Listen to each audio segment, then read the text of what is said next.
13 fall football campaign at Tiffin University. My name is Russ Snyder, voice of the Tiffin University Dragons, alongside head football coach Gary Goff. Coach Goff, how you doing today, sir? Doing good. How you doing, Russ? I'm not doing too bad. Let's take our sponsors real quick before we jump into the action. Our sponsors bringing you this program include the Ohio Mutual Insurance Group, Jim Kennedy's office, CF Professionals, Gary Gruse's office, Steyer Seeds, Tiffin Ace Hardware, Ralph's Joy of Living, Marco's Pizza, the Pioneer Mill Restaurant in Tiffin, Seneca Hills Golf Course, State Farm Insurance, and Viewpoint Graphics. Well, Coach, this is our first program of the year after Game 1, a long trip out to McKendree University, very far western point of Illinois. Long trip, a hot trip, but we're back. Kids played very, very, very well. Didn't come back the way that we wanted it to happen, but, here we are. Yeah, I thought the trip was definitely something that we were going to have to overcome. Mm-hmm. And I thought we traveled very well. It was mid-90s, I think, when we got out there. Yeah, 93 at kickoff by Bremer. Yeah, so it was a warm day, which I think we practiced one day here in Ohio in the 90s. Yeah. But, that's not an excuse at all. And we didn't let that be an excuse all week. I think our support staff, our trainers did an excellent job making sure everybody was hydrated and very healthy. And, we didn't have not one cramp. I was shocked. We in our pregame, we were talking about how, maybe the trainers are going to be the MVPs of the ball game for that day. And we didn't see anybody cramping up. Really, there was a couple guys cramping up on the McKendree sideline, but as far as our guys are concerned, you guys must have really conditioned them well because they seem to hold up. Well, not only that, but, Lucas, our head trainer, did a great job of making sure they had electrolytes and all that kind of stuff. Our athletic director, Lonnie Allen, traveled with us. He made sure the guys had plenty of fluids, and then those missed fans were worth their weight in gold. Absolutely. But, yeah, it was a good trip. Unfortunately, we did not come back with a win, and we'll get into that here in a little bit. But basically, special teams caught up with us. Yeah, well, we've got a couple of your student athletes who are going to join us today as well. Who's going to be on the show with us? We're going to have Bobby Gay, who's our starting right guard. He's a senior. Bobby is a transfer that came in a couple years ago that we recruited. He's originally from Cocoa Beach, Florida. Mm-hmm. And then Carlton Watkins is one of our starting corners. He's a junior this year, and he's a big part of our defense, and he's from Edina, Ohio. Well, one bad note we got to mention, one of Bobby Gay's line mates on the offensive line, a kid who the injury bug has been chasing him since the moment he stepped on campus. One of the good guys on the team, and it got him again this year. A knee injury in week 2 last year. Opposite knee injury in week 1 this year. We're going to be missing Mr. Gorman. Yeah, Gage Gorman, your heart's got to go out to the young man because not only has he worked extremely hard the last 3 years, he's had 3 knee injuries now and alternating legs in the 3 years. But, he's worked really, really hard. We're excited about him. He got his medical red shirt, so he was being a 6-year senior basically. And he's had a great camp. And, it was about halfway through the third quarter there. He just stepped wrong, and he didn't get hit or anything, just twisted his knee. And we don't know for sure yet. Bobby says he definitely knows for sure. I'm sure. He's been down the road. So, unfortunately, we're going to lose a starting right tackle. And, we're going to have to substitute somebody in right there, and somebody's going to get an opportunity to stand up and make some plays for the team. Well, you recruit kids here to play football. It's next man up. And that means the next guy up's got to work a little harder next week. Exactly right. All right, well, we traveled out to McKendree University to take on the Bearcats week 1 of the football season. Not another out-of-conference game until the middle of next month when we meet South Dakota School of Mining and Technology out in Iowa. But let's talk about this game with McKendree. In our pregame program, we talked about how maybe the nerves of Joey Frendo could be a factor early in the game with it being in his first start. I thought he looked calm, relaxed, and I thought he played great off the get-go. I tell you what, Joey did a great job of managing the game. Yeah. And I was worried about the quarterback situation because even though all 3 guys had a great spring and then we had 4 guys that had really a good camp, we went with Joey for some obvious reasons. I mean, he's had more reps. He's a transfer. He's played. He did a great job managing the game through our practice, I should say, the offense. And he did a great job at the start of this game. So, looking, back at the game now, one of the spots we were really concerned about turned out to be one of our strongest spots in the game. So Joey did a great job. What I think is he finished with 63% completion percentage, threw for 352, and had 2 touchdown passes. He only had 1 pick. That was the last desperation play at the end, right, where we were just trying to throw it deep and get lucky. And I think one of the reasons that he was able to feel comfortable is I thought your offensive line created a great pocket for him almost for most of the day. I think he was only sacked 1 time. O-line did a great job. They really did. And we knew that McKendree was not a big pressure team. They like to sit back and play deep coverage and not let anything get past them. And they did that for the most part, which helped us kind of get our bearings and get into the game. So, I think offensively, anytime you've got 450 yards of total offense and, you score 4 touchdowns, you expect to have a chance to win, and we did. but it still felt like, we left 2 other touchdowns on the field. Very easily we could have had 42 points. Yes. And that ended up catching up with us. And I told the team, that after the game, you sit there and let somebody hang around long enough. Exactly. And they're going to find a way to win. We've all seen it happen 100 times. Yeah. Opening drive of the game, you guys did a great job of moving down the field, and then missed field goal, didn't allow you to get points on the board. And then McHenry came back down, and they scored a field goal, a 27-yard kick to take an early 3-point lead on you guys. Yeah, again, I've harped on special teams here the last couple of days because, you can be really good in 2 phases of the game, offense and defense, but yet fail in the special teams and get beat. Mm-hmm. And, that first drive, I thought we did a great job of moving the ball all the way down the field. We overcame a false start that didn't exist. Yeah. But beside the point, we overcame that. Put a good drive together. We stalled out right there in the red zone, and we missed a 26-yard field goal.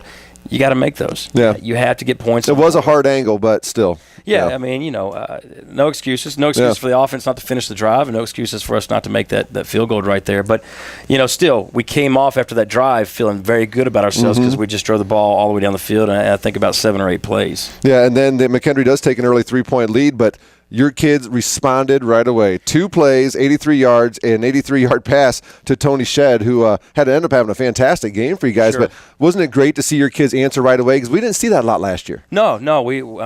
All day we answered right away, yes. And in a lot of ways too fast right away because I put our defense back out there. But yeah, Joey did a great job of finding Tony Shedd on the sideline. I don't know if they blew a coverage or if the safety just didn't go over top in time, but he hit Tony Shedd in stride and had a nice long play right there that really motivated everybody, got everybody pretty excited. I just wish we could have taken maybe a few more plays to let that defense get some rest, yeah, for sure. And, at that point of the game, I think defense only been on the field for, I think, a total of like 10 snaps. So it's not like they were gassed, but still, that we were trying to get over the pregame jitters and then, the heat right there. It'd been nice to get them a little more rest. Well, after 1 quarter to play, the score was Tiffin University a 7-3 lead over McHenry University. And quarter number 2 started with another Tiffin University Dragon touchdown. Jeremy Ortiz goes in for 8 yards out after a 4-play and 80-yard drive. It only took 38 seconds off the clock again. Another quick one. Yeah, we went to a no huddle right there, and that was right before the half, and I think we had about a minute 20, minute 30 on the clock. And we for some reason I feel like our offense plays best when we're snapping the ball as fast as we can. And our offensive line love it. They love playing that fast because it helps out in protection. It helps out in some of our zone plays offensively. They know exactly where they're supposed to go, and the defense might not. Yeah. So even today, Bobby Gay was coming on the show later, said, Coach, why don't we just play extremely fast for the rest of the year? Bobby, I'd love to, but that's what happened there. And really, since we're an attack offense, no huddle, the 2-minute offense is kind of how we play all the time. Sure. That was a real quick play right there, and we ended up calling a draw down there in the red zone, and Ortiz made a nice cut, and Dustin Craig, our center, made a really good block right there and kind of sprung me into the end zone. Well, the Dragons take a 14-3 lead into the second quarter, and then McHenry able to drive down and score a momentum-turning touchdown really at the end of the first half with 9 seconds left. A touchdown pass to their big play receiver, Dwayne Gotti, from their quarterback, Isaac Fisher. Those two hooked up all day long, and right there with 9 seconds left on the clock, a 21-yard touchdown pass to make it a 14-9 lead going into the halftime. Yeah, boy, we almost got to him there, too. We had some pressure coming at him, and the quarterback was hit as he was releasing the ball. And I tell you, it went right over Brandon Person's head by maybe an inch or two. So, yeah, they made a nice play right there, and that was a big touchdown for them going into half because at the time it was 14-3. And they made a big third-down conversion early in that drive in their own territory to keep that drive alive because it looked like your defense was going to get them stopped. Yeah, it did. And, I think once they crossed midfield, I think McKinney decided, heck, let's go ahead and take some shots at the end zone.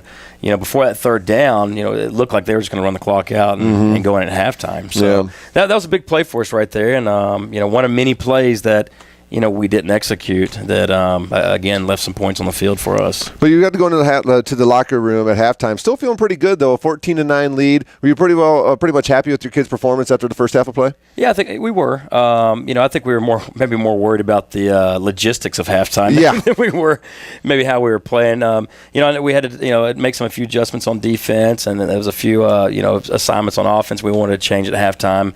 But, their locker room, it was at least 3 or 4 blocks from the stadium. Oh, absolutely. So I have 2 big heavy bags I carried from over there from there. Yes, as well. So you would see when the first half's getting ready to end, you'd see the buses coming over to get you guys. Yeah. So we had to extend the halftime, a less than ideal situation to say the least. Yeah, but so what? We got to adjust and deal with it. But maybe we weren't in our routine right there with the kids. But we got back on the charter buses, drove back across campus. Now, McKendree had offered for us to stay on the field in this tent they put up on the sideline at halftime, but I just didn't want to do that because it was about 95 degrees on the field. Oh, I think it was warmer than that. It might have been, but there was no restrooms for the guys to go to. It was kind of hard for us to put fluids right back in them right there, where we had a lot of that stuff in the locker room. So they did give us a 30-minute halftime, which was great. I'm very appreciative they did that, and I think McKendree, they were trying their best to accommodate whatever needs we needed because they know the halftime is a pretty difficult situation there.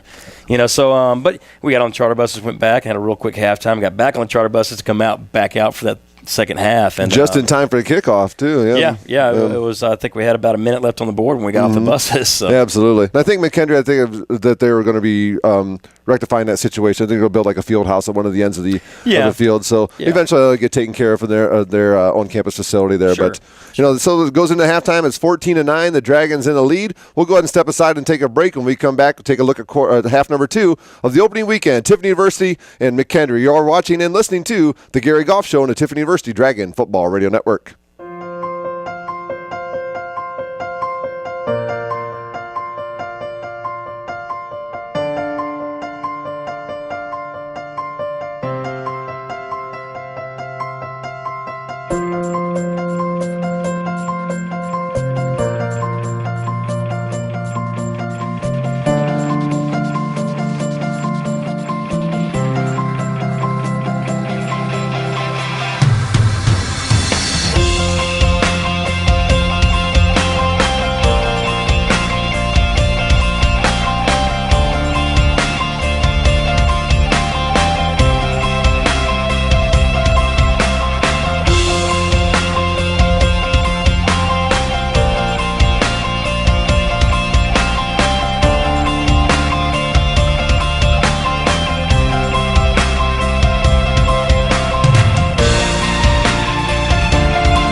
Goff Show here on the Tiffany University Dragon Football Radio Network. If you'd like more information about Tiffany University football or Tiffany University athletics, go to www.gotiffindragons.com. If you'd like more information on Tiffany University, go to www.tiffin.edu. So, Coach, we discussed the first half.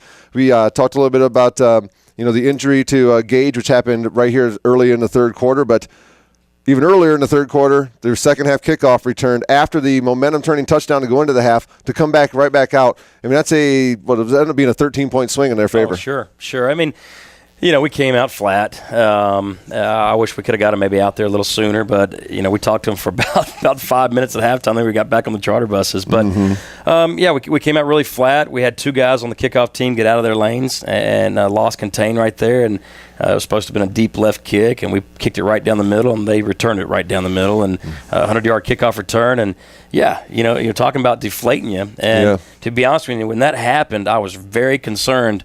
How are we going to act? How's the guys going to act on the sideline? Here we are in a dogfight now. How are we going to respond? Sure. And we respond. Stephon Willis chases that guy down for about 100 yards. Of course, they score. The very next kickoff, they kick off to us. Stephon Willis returns at about 70 yards himself. Yeah, no doubt. So he ran almost 200 yards back-to-back plays. And then when you, like we said, we responded right away again. This time it only takes 25 seconds. Jeremy Armstrong, a 27-yard pass from Joey Frendo, and that drive 3 plays, 40 yards in only 25 seconds. And after that touchdown, I thought my voice was gone because I got so excited for that return touchdown, after their return touchdown, the way you guys came back to answer that touchdown.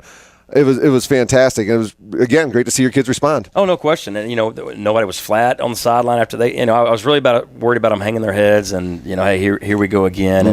And to their credit, they responded right away. And that's okay we scored that fast then because defense still hadn't been on the field yet. Yeah, exactly.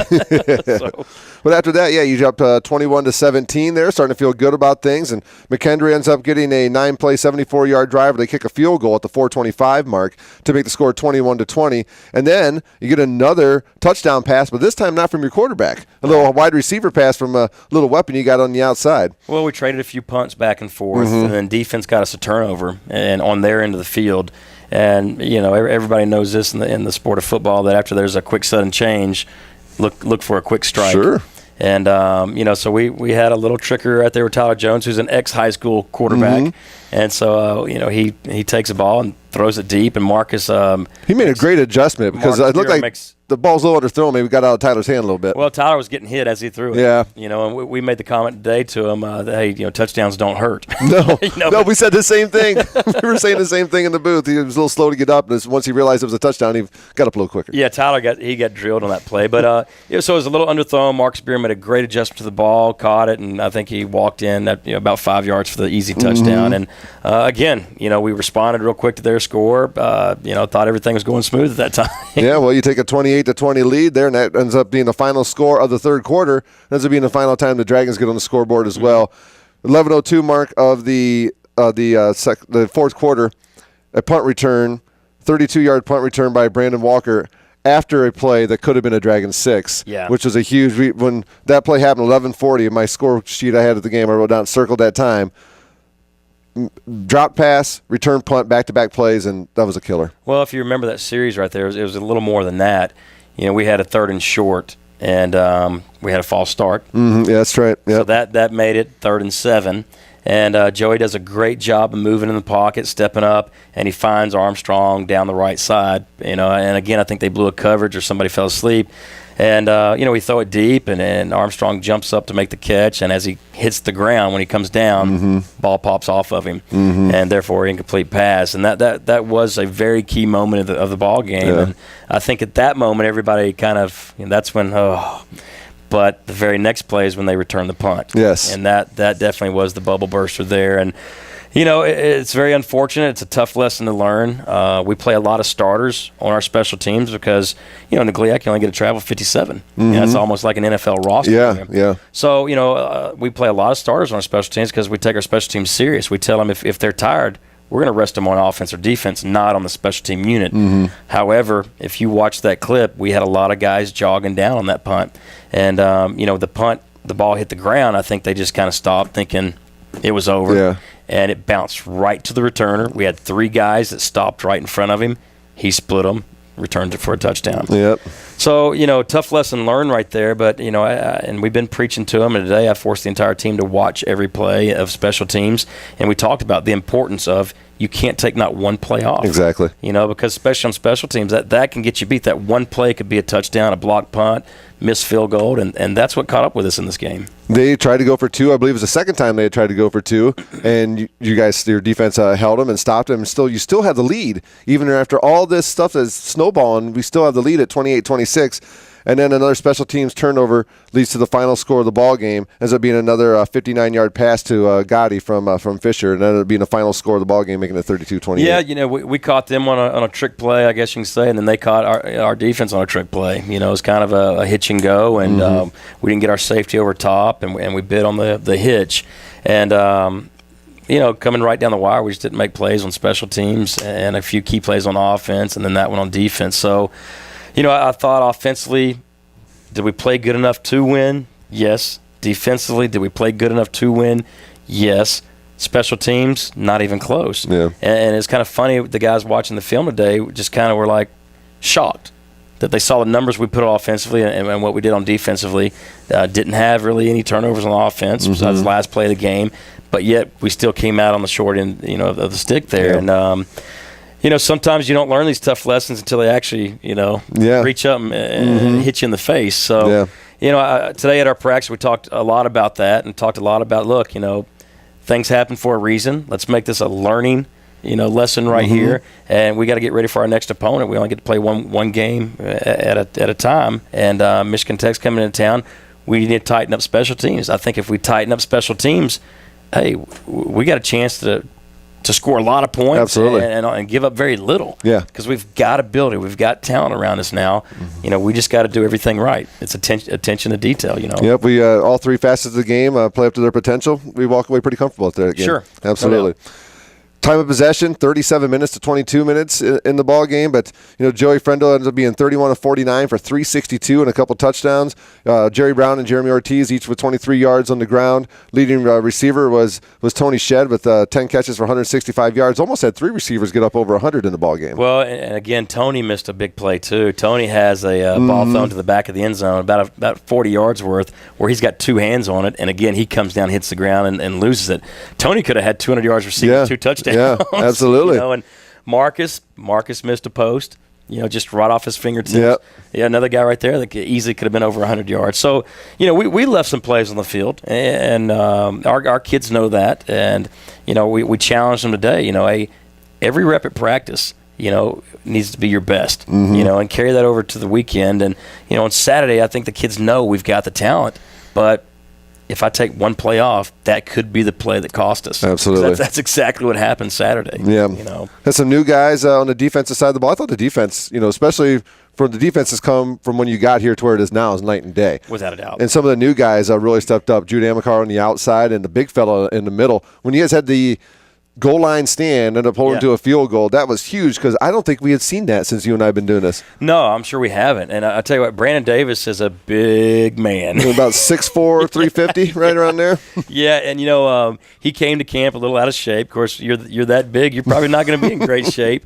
But we recruited him because on film he was about 380. And he moved like he was only 300. Okay. So he's got that athletic ability. And I remember when he got here for summer, and some of the guys came up and said, "Coach, who's that big guy that's playing for us?" And we told him, and why? Well, Coach, we played basketball with him over the summer, and he can move and jump. So that athletic ability is there. Yeah. And I think he is getting in shape more and more every day. You're going to see bigger things from Brandon. But he helps us inside there because he's such a big, strong, powerful guy. Yeah. And then Jude Amacar is a transfer from Eastern Illinois. Jude can run. He's a fast guy coming off the edge. So, we wanted to beef up that defensive line, and, of course, we still got Joe Collard sitting there as well. Yeah. So, I think that defensive line is going to get better and better after every game. Well, they'll be tested this weekend with Michigan Tech coming into town. Team likes to run the ball, and we saw them last year do a lot on the ground against us. I think they scored through the air as well. But Michigan Tech will be making that 14-hour bus ride down here. This will be their first game as well. You think that gives your kids an advantage having one under the belts? Oh, I think most definitely. And Michigan Tech's a great football team. They're a great program. I think that staff's been intact for about 10 years now. The first-ranked team you'll see of many this year. Yeah, definitely. But you know what? What a better challenge. Exactly. Why not? They've got to make the trip. They've got to come to our place. They have not played a game yet. And, hopefully we get better between, week 1, week 2, and week 3. That's kind of where, the first 3 weeks of the season is where you really get a good, feel and evaluate your team. Is that old adage true? You improve the most from week 1 to week 2? Without a doubt. Again, look at what just happened to us. I think now the guys know. Okay, well, Coach Eisen and Coach Goff know that my block on punt team or my kick on the extra point or field goal is very, very, very important. Absolutely. So I think in some ways we do have an advantage. Now, obviously, they're returning 2 defensive ends who are all conference. Their quarterback was freshman of the year 2 years ago. Now he's a junior, and he is a really good football player. I mean, they're ranked for a reason. Yeah. But I think it's a great opportunity for our kids to go out there and put together a great game, and we'll see what happens at the end. I asked them today, hey, if you just give me your best, for 4 quarters, then we'll talk about what happened at the end. And I believe we've got enough talent to where if they give us our best, we'll come out with a win. In order to do that, they got to give me their best throughout the week of practice. Yep.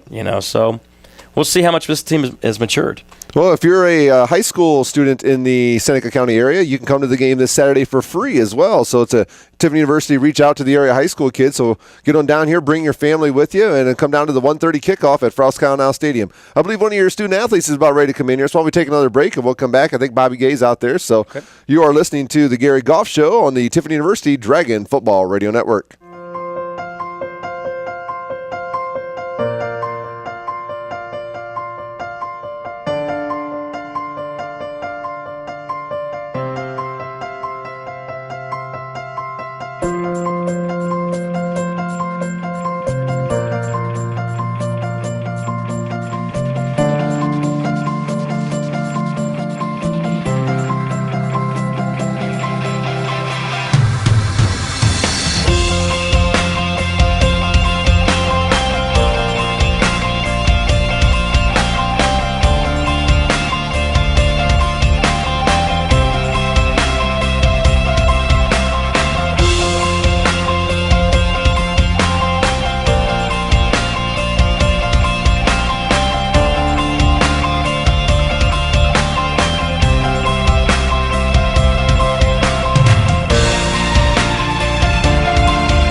Here on the Tiffin University Dragon Football Radio Network. If you'd like more information on Tiffin University, www.tiffin.edu.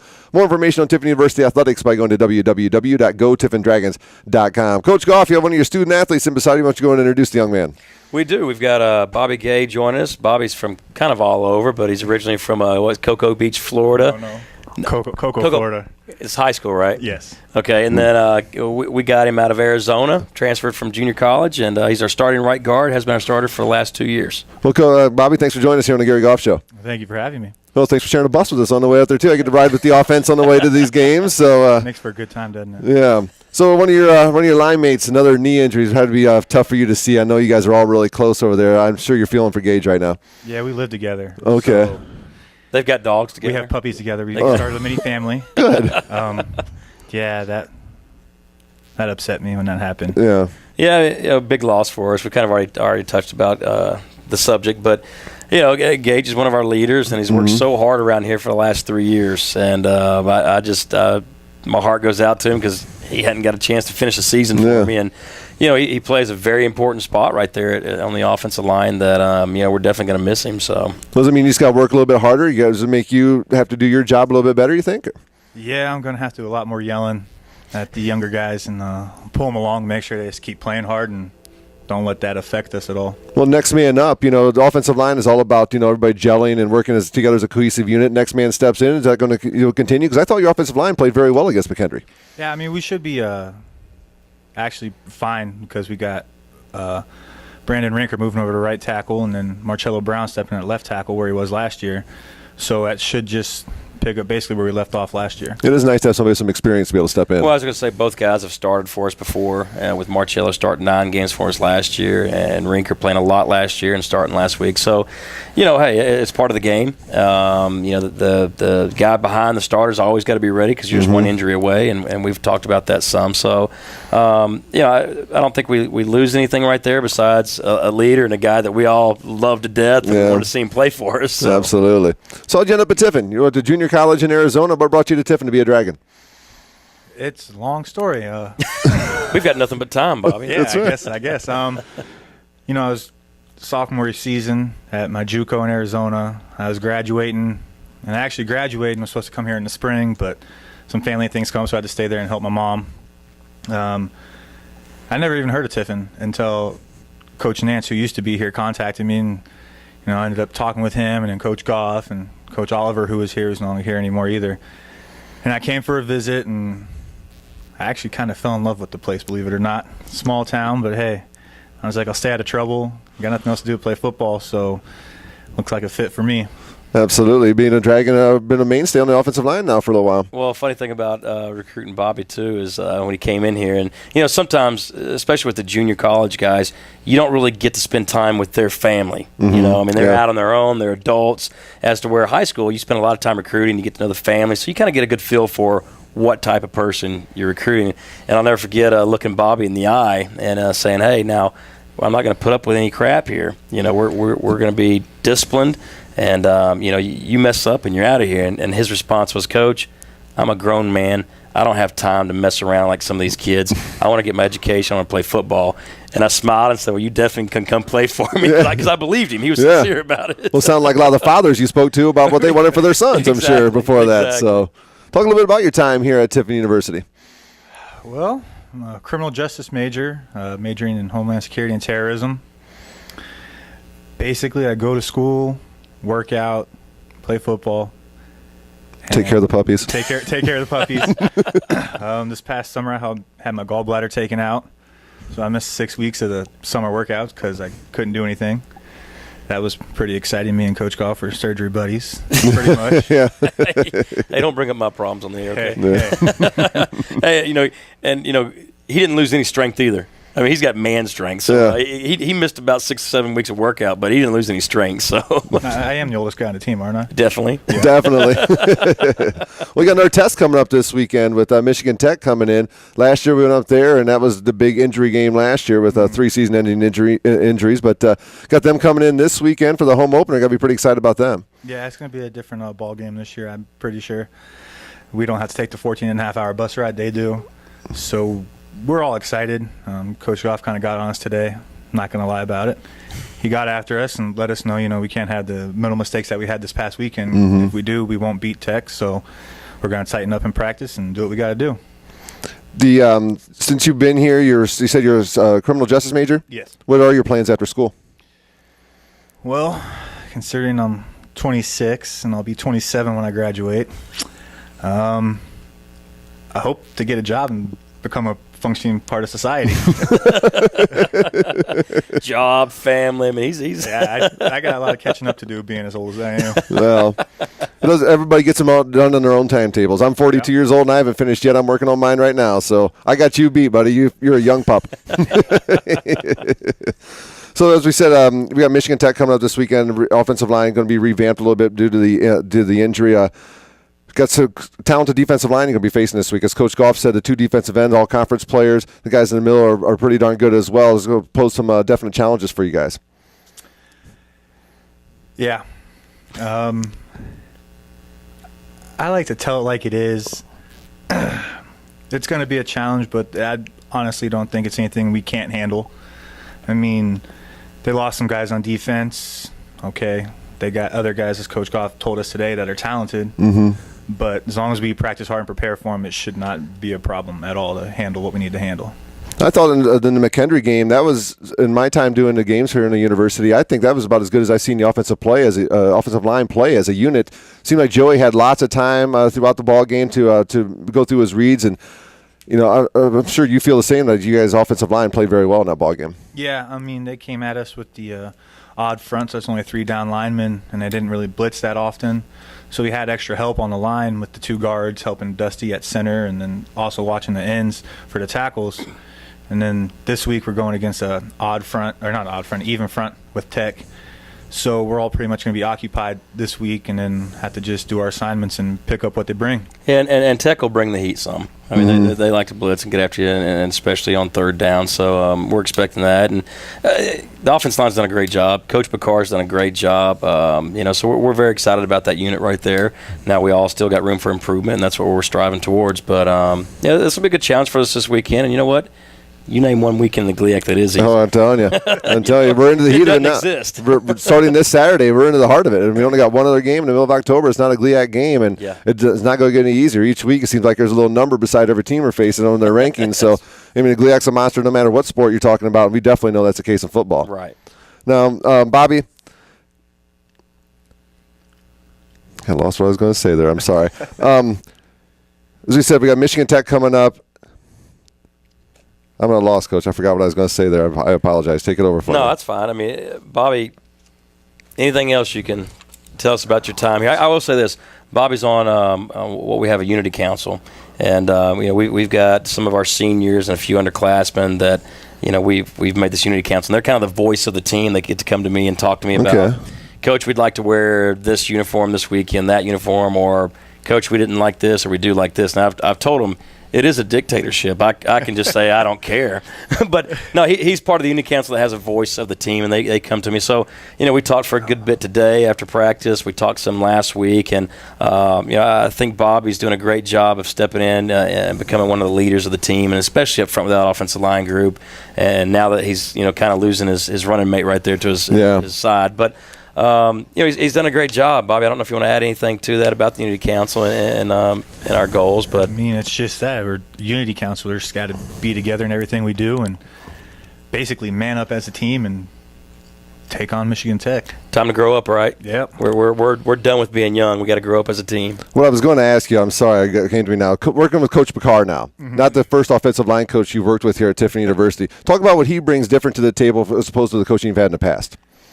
A lot of technique. Okay. Lots and lots of technique. It's kind of weird because we're the same age, but at the same time, he is my coach, so I listen to him and I take into account everything he says. And as he's telling me what to do, I mentally do it in my mind, and then when I go to take my next rep, I try to focus on what he told me to do, and then normally that's better. But let's do it again. Yeah. So it's like, okay. Coach Picard was kind of mentored by a longtime NFL coach, offensive line coach. And, Coach Picard, he is a technician. One of the reasons I hired him because he's a very anal person. I like that. Yeah, he's going to pay attention to detail, and but he knows his stuff. He knows his X's and O's, especially when it comes to offensive line play. And I think these offensive linemen that we have really had their eyes open, because when Coach McCarr first stepped foot on campus, he played center in college. Mm-hmm. He's probably lost 90 I was going to say, or more. He's one of the smallest offensive line coaches I've ever seen in my life. So he doesn't look like an O-lineman anymore. Yeah. So I think some of our guys are like, this guy's our O-line coach. Mm-hmm. But after being on the board with him for 5 minutes, they all were, okay, he knows exactly what's going on. Yeah. So he's made us better, and definitely. And the hard work that these guys have put in at the offensive line, we've gotten better every year with them. Well, Bobby, continued success, man. Best of luck the rest of the way. And you guys did a great job week 1. Continue it into this week and throughout the rest of the season. It's going to be a fun ride. And thank you so much for joining us here on the Gary Goff Show. Thank you. All right, you are listening to Gary Goff Show. We'll step aside, take a break. We'll have a defensive player about to join us next. His name's Carlton Watkins. You are listening to the Gary Goff Show on the Tiffany University Dragon Football Radio Network. Show here on the Tiffany University Dragon Football Radio Network. Coach, we already talked to you, one of your offensive linemen, Bobby Gay. Now you have another student athlete sitting beside us. Why don't you go ahead and introduce this young man? Yes, Carlton Watkins. He's one of our starting corners. He's from Medina, Ohio. Carlton has got a great story. Carlton walked on here 2 years ago. All right. And in camp impressed us, but still, we didn't know. He came as a receiver, right? He came as a receiver. Right. In camp, he impressed us. We're like, what, this guy can help us, and might make the travel squad, might not. And we ended up traveling him, and I think against Grand Valley, if I remember right, we had 2 corners get hurt. Grand Valley was really running over us, to be honest with you. And we're just looking for anybody to line up at corner because we have no more. Yeah. And Carlton says, hey, I've played corner. We threw him out there. He might have been the best corner of the game. Came off with, I don't know if it was 3 or 5 tackles, had a couple breakups. So we put him, he's been our defensive starter ever since, put him on scholarship a year later, and he's earned every penny. He's done a great job, great person with a great attitude. Well, Carlton, welcome to the program, man. Thanks for joining us. Thanks for having me. I remember that game, Coach, because that was when I was doing the games by myself still at up there at Grand Valley. And I remember when they put you in, I had to find you on my sheet and then be like, well, this has to be wrong because he's listed as a wide receiver, because I didn't know what was going on. But I do remember that, and I do remember him playing very well. He didn't know the defense at all. Didn't back down at all. Would you say man-to-man, cover your guy? I don't know what they told you. The defense might not even told him that at that time because our defense was a mess. But he just came up to me like, cover 3. If we tell you 1 to get that man in front of you, I was like, shoot. He said it. Obviously, it was the defensive coverages, their colors and all that. I just told him, I wanted to play. I wanted my shot. So it didn't matter as long as you're on the field, right? Yeah, the free safety, you tell me, hey, do this. All right, I got you. So you came in as a wide receiver as a walk-in, right? Yeah. And then they wanted you to move to defensive back. How did you react to that? We really didn't want him to. It was by necessity. By necessity. I'd take him back to offense in a heartbeat, but now he's too good of a player on defense. You enjoy the defensive side of the ball, though, better? I put it this way, I enjoy playing. I mean, this is my passion. Whatever gets me on the field, I'm gonna try to play my heart out of that position. That sounds like the attitude that you want to have for each and every one of your kids. Doesn't matter where I'm at on the field, coach. Just put me on the field. Well, and football's obviously a collision sport. There's a lot of different things going to happen throughout the season, and you want guys that play for you like this. Hey, coach, I'm willing to do whatever to make the team better. So many times you've got guys. No, I'm only a quarterback, or I'm only a safety. I can't do that. And that's one of the drawbacks sometimes when a kid tells you that he might be a great player, but you kind of get this feeling inside that you don't know if you can trust him or he's not all in. Absolutely. And Carlton is not that way. Obviously, we threw him into the fire, and the poor guy didn't have one practice at corner. So, well, tell us a little bit about your studying here at Tiffany University. I'm studying criminal justice, law enforcement with a business minor.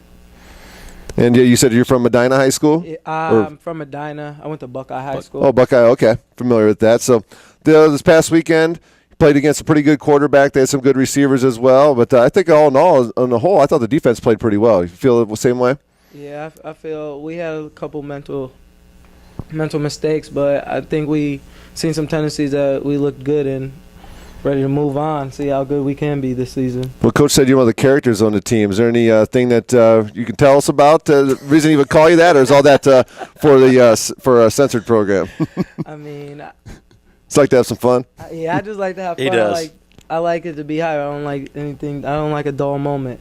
He brings the energy to the team. He's always in a good mood. I've never seen the young man not smile.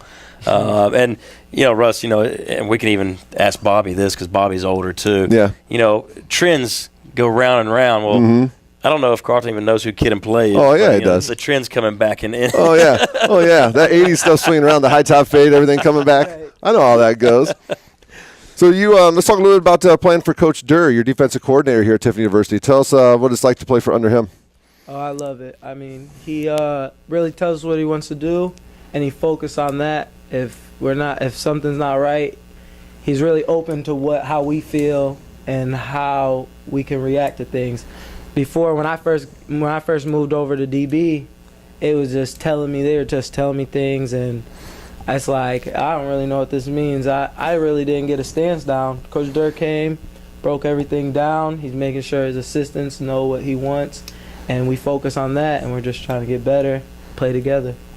The defensive backs, Antonio Etter had a concussion injury there on Saturday, and it was nice to see everybody step it up a little bit and to continue the success you guys were having on defense. But I'm sure you hate to see one of your fellow defensive backs go down with an injury like that.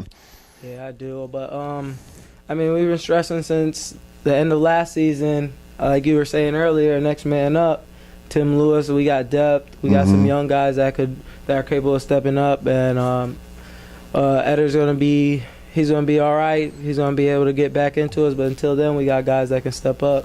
Yeah, I think we're going to have – it looks like we'll have Etter this week. Good, you know what? Good. Hey, Tim Lewis came in and had both our turnovers. Yeah. Had the pick and the fumble recovery. So Tim did a good job. We got some depth there at corner. We're very confident in the end. And, like you said, next man in. Well, we talked about what it's like to play for Coach Durr. What about what it's like to play for Coach Goff? Coach Goff. You can be honest. I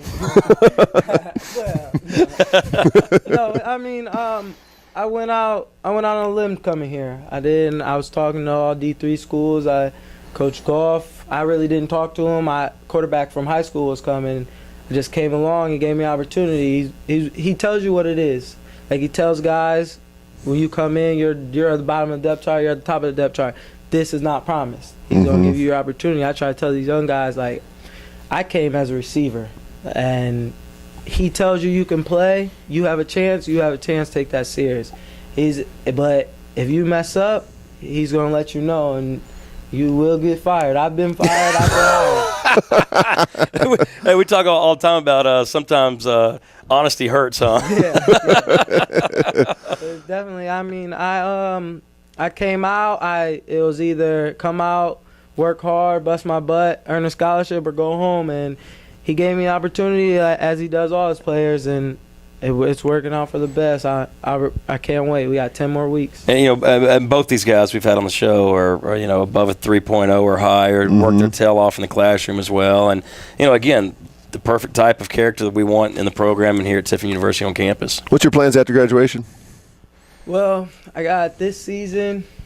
Next season, hopefully I can get enough, maybe get a workout. But I kind of want to, seeing things, I want to take a break off before really working, maybe go to grad school or helping out in a community somewhere, like letting kids know, like, what they see every day isn't what they have to do, like, isn't their only choice. That's a great attitude. Absolutely. Well, it sounds to me like you just don't ever want to leave college. Nah. I tell you guys all the time, don't be in a big hurry. Because when you get out of college, life, it's a flash, and you look up, and you've been married for a long time, you got a family, which is all great, but you're just like, well, how'd this happen? Exactly. How'd this happen so fast? I hear you. Absolutely. Now, with your background as a wide receiver, you think that helps you out at playing the defensive back position? Oh, definitely. Because I pride myself in my wide receiver days, so I know how I would want a defender to play me, and I just try to look at it. But I'm getting away. It's been a minute now. It's been a while, so. You still let the coaches know, hey, if you ever need anybody, I can still run routes. Every day, one-on-ones, me and him are jawing back and forth. He's like, Coach, I can run a better route than that. I'm like, well, I can cover better than that. Every day we're going back and forth. You guys have a lot of fun around here, don't you, Coach? We try. We work hard and we have fun. So. We got anything else for Carlton before we let him get back? No, not really. Hey, proud of this young man right here. He's doing a great job, and he's also part of this Unity Council, and he's stepped up and becoming a leader more and more every day. And we just got to keep on improving in all areas of the game, and I think we're going to be fine here. We've got talent. Yeah, Carlton, thank you so much for joining us here on the program, and you're here for this year and next year, so we'll probably get a chance to talk to you again. Hopefully. Yeah, absolutely. And Bobby, both of you guys, thank you so much for taking time out for us. It's a pleasure watching you guys play football, and it's a pleasure being a small part of it up there in the broadcast booth, saying your names over the radio. So thank you guys so much. Appreciate your time. Coach, we do want to talk about a little bit about Michigan Tech here before we wrap up the program. Sure. Last year, as we said, was a devastating game going up there. This is a whole new season. This is their first game, and kind of know what to expect with the talent they have in the wideout positions and their quarterback. But talk a little bit about their defense. We said their defensive line has some talent. What else they got going on back there? Yeah, they're returning both ends, like I mentioned. They lost 3 of their linebackers. However, there's 2 other guys that played a lot. So really they only got 2 new linebackers. And then on the back end, they got a safety that's not returning, but both corners and then the strong safety are returning. So they're a veteran team. I don't know how many redshirt freshmen or sophomores they might be playing and all that, but they're coached very well. They're very disciplined. They're a team and a program that's not going to beat themselves. That's not going to happen. So, for us, at least offensively, we've got to go out there and execute and keep moving the chains, focus on that, and the big plays will happen. Defensively, kind of the same thing. They got a quarterback who was a newcomer of the year as a freshman. Last year, he's one of the better players in the conference, and now he's going to be a junior. He's a really good quarterback, and he's very, very accurate. So defensively, we're going to be very sound. We're going to have to pressure him, not give up the big plays, but yet stop the run. And I think our defensive line is going to be able to stop the run. We got some big guys inside right there. And, last year we had the trip that none of us ever been up there before, coaches or players. So we had to try to overcome another that. less than ideal locker room situation as well. Yeah, that's right. There was a long walk there to the locker room. But, they also had a very veteran defense and offense coming back. This year they got on offense, I think they had to replace all their receivers. So they got new receivers playing for them. Last year we had those 3 injuries that happened in the first half. Yeah. And I think when that happened, I know offensively we kind of sat there and we just looked like we were shell-shocked. Oh, yeah, absolutely. Our quarterback, after that happened last year, just took the snap and watched the rush, ran around for his life, even when he didn't have to. He was just worried about that rush. Again, we got more guys that are experienced. We got 8 guys on defense that made that trip and played in that game. I guess now we're down to 7 guys on offense that made that trip and played that game. But, at least we're at home. We're always excited at home. Last year we played a lot better at home. It'll be a dogfight, I'm sure. But, at least we're in our backyard and we get to fight on our surface. So, and as always, it's less about what they do and more about what you got to do on the field. Without a doubt. And the last thing I left the guys with today after practice is there are upsets that happen every weekend. And I think we all can remember back just a week ago when there was a bunch of 1AA teams that got paid a lot of money to go play a D1 school. Yep. And upset them. And, would it be an upset to everybody else in the world if we beat Michigan Tech? Yes. Would it be an upset to us and our team? No. We expect to go out and win every weekend. And, we're taking steps. They might be baby steps, but we know that if we go out and play our best, we can beat Michigan Tech. We can beat everybody. It's time to do that and stop talking about it. Absolutely. Because we're not that young football team anymore. We're juniors and sophomores with a lot of playing experience. So, we're up for the challenge. We're going to be ready for the challenge. And it'll be a fun weekend to come watch football here in Tiffin. And it's going to be a dogfight. But you know what? We're ready for the challenge. 1:30 kickoff this Saturday. Remember, all high school students in the Seneca County area, come on down with your families. You get in free for this ball game. And make it a family event. 1:30 at Frost Cow Now Stadium. Let's thank our sponsors one more time for bringing you this program. Those sponsors include CF Professionals, Gary Gruse's office, Steyer Seeds, Tiffany's Hardware, Ralph's Joy of Living, Marco's Pizza, the Pioneer Mill Restaurant, Seneca Hills Golf Course, State Farm Insurance, Viewpoint Graphics, and the Ohio Mutual Insurance Group, Jim Kennedy's office. Make sure you join us next Monday at this time for the Gary Goff Show. For Coach Gary Goff, for Carlton Watkins and Bobby Gay, I'm Russ Snyder, voice of Tiffin University Dragons, saying thank you so much for joining us on the Tiffin University Dragon.